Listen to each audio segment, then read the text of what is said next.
السلام عليكم. وعليكم السلام ኡስታዝ ስም ይታስቶል ቀጥሉ። በቃ ወደ ፕሮግራማችን ትገባላችሁ።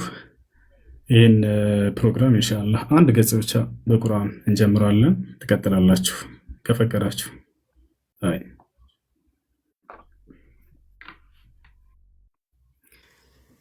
أعوذ بالله من الشيطان الرجيم. وإذ أوحيت إلى الحواريين أن آمنوا بي وبرسولي قالوا آمنا بالله واشهد بأننا مسلمون. إذ قال الحواريون يا عيسى ابن مريم هل يستطيع ربك أن ينزل علينا مائدة من السماء قال اتقوا الله إن كنتم مؤمنين.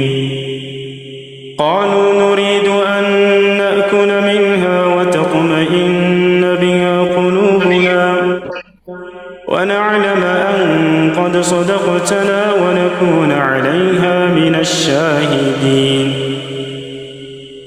قال عيسى ابن مريم اللهم ربنا أنزل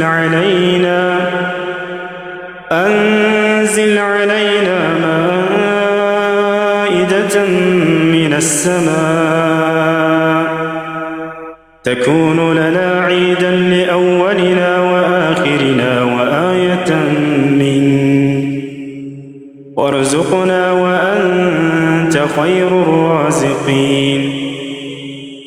قال الله إني منزلها عليكم فمن يكفر بعد منكم فإني أعذبه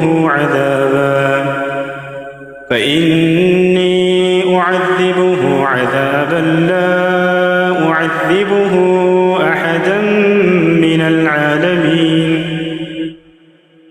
وإذ قال الله يا عيسى ابن مريم أأنت قلت للناس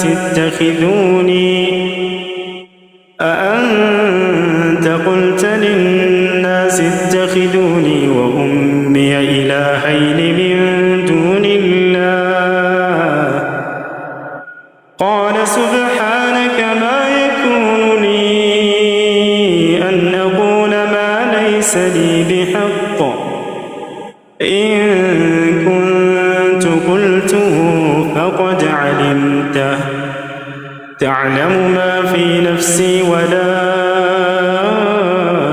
أعلم ما في نفسك إنك أنت علام الغيوب. ما قلت لهم إلا ما أمرتني به أن اعبدوا الله ربي وربكم وكنت عليهم شهيدا ما دمت فيهم فلما توفيتني كنت أنت الرقيب عليهم وأنت على كل شيء شهيد. إن تعذبهم فإنهم عبادك وإن تغفر لهم فإنك أنت العزيز الحكيم.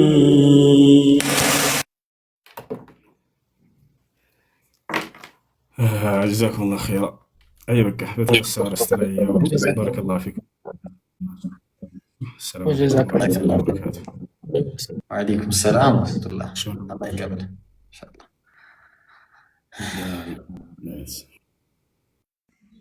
خير. الحمد لله وكفى وصلاة وسلام على عباده الذين اصطفى وبعد بدقمي السلام عليكم ورحمة وبركاته. ያው ዛሬ ቀኑ ደርሶ ያው ሰውየውን በመጣ ክርስትና ላይ እና እስልምና ላይ የትኛው ትክክለኛው በነቢያት ሚዛን ነብዩ ሰለላሁ ዐለይሂ ወሰለም የነቢያት መስፈርት ያሟላል ወይስ አያሟልም የሚለውን በደንብ የምንመለከት ይሆናል ማለት ነው።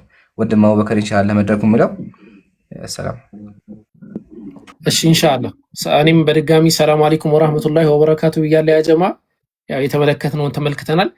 ከዚህ በኋላ ሙስሊሙ ማህበረሰብ ልክ እንደምትመለከቱት በደስታም ጊዜ በሐዘንም ጊዜ በሞቀውም ጊዜ ባልሞቀውም ጊዜ ዲኑን ነው የሚሰብከው፣ ቁርአንን ነው የሚሰብከው፣ ሐዲስን ነው የሚያስተምረው። ስለዚህ አሁን ምንድነው የምናደርገው? ኢንሻአላህ ስለ ነብዩ መሐመድ ሰለላሁ ዐለይሂ ወሰለም ስብዕና ስለ ባህሪያቸው አንዲት ፖይንት አንዲት ነጥብ ብቻ ከዛ ባህር ውስጥ እንደዚህ አንስቼ አንዲት ነጥብ ብቻ ነው ማነሳላችሁ። አንድ ያ ጀማ ከዛ ይህንን የመሰለ ግለሰብ እዚህ ምድር ላይ ታይቶ የሚታወቅ እንደሆነ ፍርዱን ለእናንተ ተዋለው ለክርስቲያን ማህበረሰቦች። ከዛ ደግሞ ቀጥልና ወደ ኢምሩ ነው ማስተላለፈው። ኢምሩ ደግሞ የሚያነሳውን ፖይንት እንመለከታለን ማለት ነው። ግን በነብዩ ስብዕና ላይ ነብዩ አይሻን እንደዚህ አገቡ፣ ነብዩ እንደዚህ ያደረጉ፣ ነብዩ እንደዚህ ተፈለጡ፣ ነብዩ እንደዚህ ነገር፣ ነብዩ እንደዚህ ተብሎ የሚነሱ እያንዳንዱ ስብዕና ጥያቄዎች ቫልዩ የሚኖራቸው መች ነው ታውቃላችሁ? ይሄ ነቢይ ሐሰተኛ ነቢይ መሆኑን ማረጋገጥ ስችሉና ስችሉ ብቻ ነው።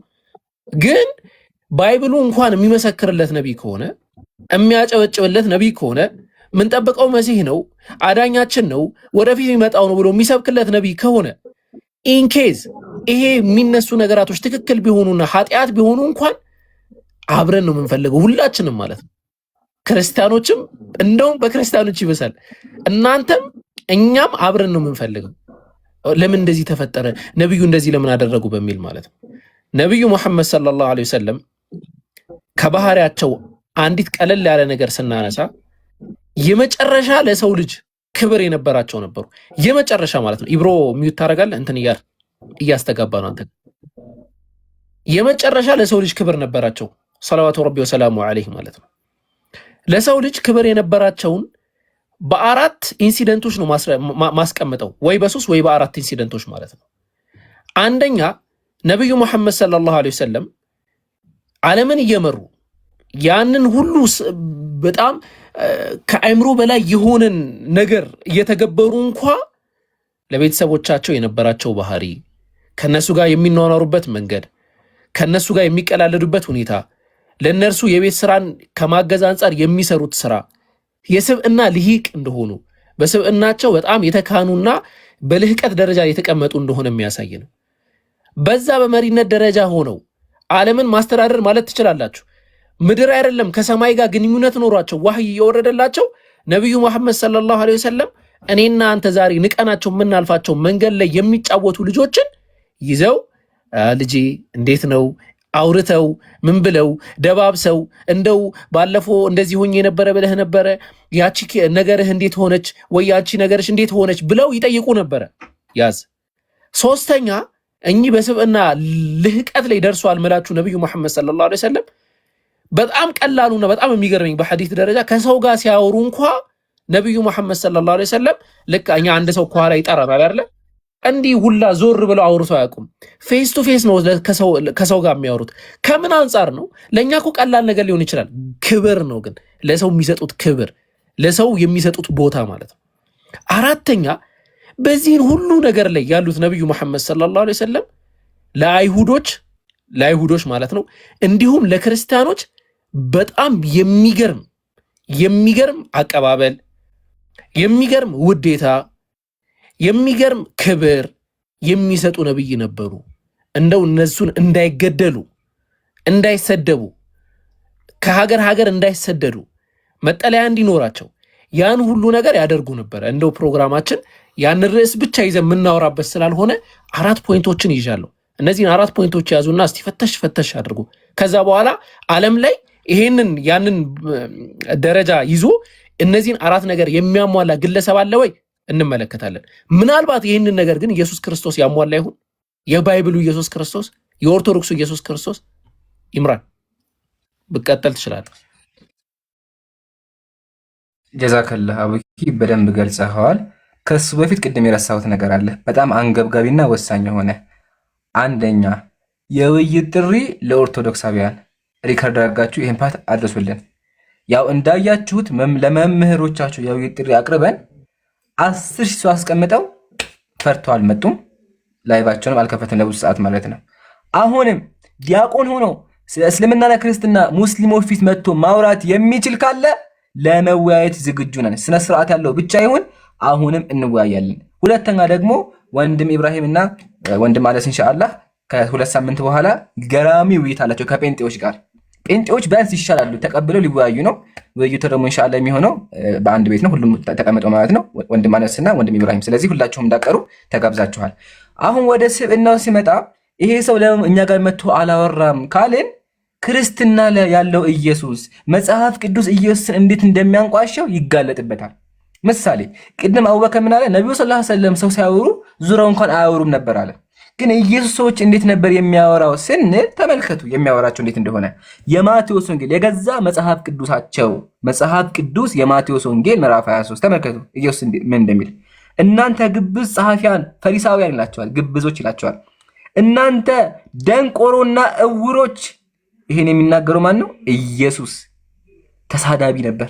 እናንተ ደንቆሮ እያለ እውር እያለ እናንተ ግብዝ ጸሐፊያን ፈሪሳውያን እውር ፈሪሳውያን ቁጠሩና ስድቡን ቁጠሩ 1 2 3 4 5 6 7 8 ጊዜ ደንቆሮ ደንቆሮ ደንቆሮ እያለ የሚሳደብ ሰው ነበረ። ማን? መጽሐፍ ቅዱስ ላይ ያለው ኢየሱስ። ይሄን ነው ሙስሊም ፊት መጥተው ማውራት የከበዳቸው። የሚያስቀው ነገር መሰላችሁ? እንደዚህ እንኳን አጥረግርገው ሰርቧቸው እነሱ ምን አሉ?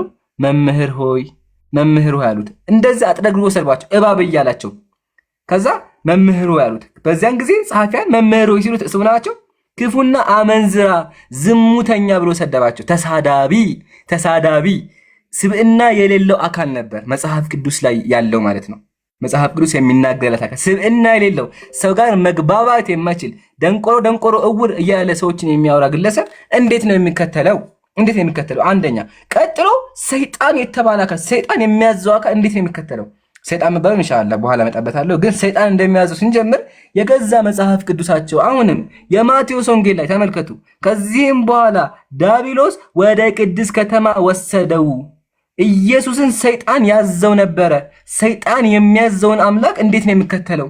ያው መጽሐፍ ቅዱስ ነው። ይሄን ነው ክርስቲያኖች ሙስሊም ቤት መጥተው ማውራት የከበዳቸው። ይሄ ጉድ ይወጣላ አምላካቸው ሰይጣን እንደሚያዘው።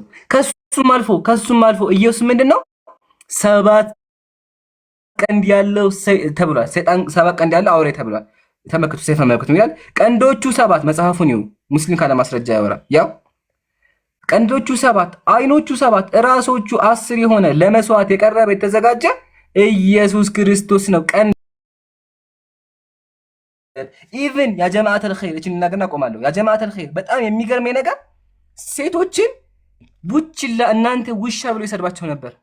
አንዷ ሴት አዳምጡኝ፣ ታማ እባክህን ልጇ ታማባ ሶሪ እባክህን ልጄን ፈውስብኝ ብላ እያለቀሰች መጣች። እባክህን ልጄን አድን ብላ ማለት ነው። ያው እሱ ምን አላት? ኢየሱስም የልጆችን እንጀራ ወስዶ ለውሾች መጣል አይገባም፣ አንቺ ውሻ ነሽ አላት። ይሄን የሚናገረው ማን ነው? ኢየሱስ። አስቡት፣ ሴቷ ልጇ ታሞባት ነው እያለቀሰች እየሰገደች ያው በዚያን ጊዜ ከዛ አንድ ሴት ፈታ ያው እየጮኸች የዳዊት ልጅ እባክህን ጌታ እባክህን ራራልኛ ጮኸች። እየጮኸች እንኳን ይሰድባት ነበር ውሻ እያለ። ይሄን ጉድ ይዛቸው ነው እስልምናን የምትሳደቡት። አሁን ግን እውነታው ህዝቡን አውቋል። ሪከርድ እያደረጋችሁ ልቀቁ። ኢንሻአላህ ቀጥሎ ነው።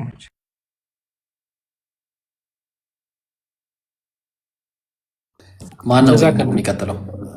እንዴት ቀደም የተናገርኩት ነገር ነበረ ኢብሮ ምናልባት እና ነብዩ መሐመድ ሰለላሁ ዐለይሂ ወሰለም በዚህ መጽሐፍ ላይ የተተነበየላቸው የተነገረላቸው የተጨበጨበላቸው መሲህ ናቸው የተባሉ ስማቸው የተጠቀሰ ሆኖ ተገኝተው ይሄ ተራ የሆነ እንደዚህ ሆነዋል እንዲያግብተዋል እንደዚህ ሚስት ምናምን የምትለዋ ጥያቄ አስቂኝ ነው የሚሆነው፣ ቀልድ ነው የሚሆነው ብዬ አንስቼ ነበረ። እስቲ ኢብራሂም ነብዩ መሐመድ ሰለላሁ ዐለይሂ ወሰለም እንደሚባለው በዚህ መጽሐፍ ላይ በክርስቲያኖች በኦርቶዶክስም በፕሮቴስታንት መጽሐፍ ላይ ተጠቅሷል ወይ? ታች ፖይንት ላይ የተወሰነ ህዝቡ የሆነ ነገር ቀስሞ እንዲሄድ ማለት ነው። እንዳደነግጡ እንዳትበረግጉ ከልጅነት ጀምሮ ስታነቡት መመሪያችን ነው ብላችሁ ለዘመናት የምትወዱት መጽሐፍ ላይ በቦልድ ደረጃ ነብዩ ተጽፈው ማንበብ አልቻላችሁም ነበር እያልን ነው። ኢብሮ ቀጥል። እሺ፣ ሰላም አለይኩም ወራህመቱላሂ ወበረካቱ። ግን እዛ ጋር ከመግባቴ በፊት እንደው አንድ ነገር ብናገር ደስ ይለኝ ነበረ። ግን ወይ መጨረሻ ላይ አንድ ነገረ ክርስቶስ ላይ አንድ ጥቅስ ልናገር ፍቀዱልኝ። ከዛ በኋላ እዚህ ላይ እመጣለሁ። አንድ ጥቅስ ፍቀዱልኝ። በጣም አንተና ኢምሩ ከተናገራችሁት ጋር በጣም የተያያዘ ስለሆነ ነቢያችን አለይሂ ሰላቱ ሰላም አንድ ጊዜ የሆነ ሰው ሽንት መጣና ሸና መስጂድ ውስጥ ማለት ነው። ከዛ ነብዩ ልክ ሰሃቦች መጥተው ሊይዙት ሲሉ ተዉት ይጨርስ ሸንቶ ይጨርስ ነው ያሉት። ከዛ በኋላ ነብዩ ሰለላሁ ዐለይሂ ወሰለም ሸንቶ ይጨርስ ብለው ሸንቶ ከጨረሰ በኋላ መጥተው ነገሩት ማለት ነው። ይሄ ኢነ ሀዘል መስጂድ እኮ ይሄ መስጂድ እኮ ለእንደዚህ አይነት ነገር በምንም ተአምር አልተሰራችም ብለው ከዛ አግባብተውት በጣም ደስ አለው። ኢየሱስ ግን እንዴት ነው ያደረገው? እስቲ ዮሐንስ ወንጌል ምዕራፍ 2 ቁጥር 14 ላይ መቅደስ ሲገባ ልብ አድርጉ እንግዲህ እንደ መስጂድ ነው። መቅደስ ገብቶ የሚሸጡና የሚለውጡ ሰዎች ያገኛል። በመቅደስ በሬዎችና በጎችን እርግቦችን የሚሸጡ ገንዘብ ለዋጮችንም ተቀምጠው አገኘ። ከዛ የገመድም ጅራፍ አበጀ። ጋይስ የገመድ ጅራፍ አበጀተው ሁሉን በጎችን በሬዎችን ከመቅደስ አወጣ። የለዋጮችንም ገንዘብ አፈሰሰ፣ ገበታቸውንም ገለባበጠባቸው። ማለት ግልብጥብጥ ነው ያደረገው። እርግብ ሻጮችንም የእነዚህን ውሰዱ ከዚህ የአባቴን ቤት የንግድ ቤት አደረጋችሁት ምናምን ብሎ ብትንትን ነው ያደረገው። በቃ ቤተ መቅደሱ ማለት እንግዲህ ስነ ምግባር አስተውሉ። የትኛው ስነ ምግባር ትክክለኛ ስነ ምግባር እንዳለው አስተውሉ። ስለዚህ ይሄ እውነተኛ ነቢያችን አለይሂ ሰላቱ ወሰላም እውነተኛ ነቢይ መሆናቸውን የምታውቁት በባይብላችሁ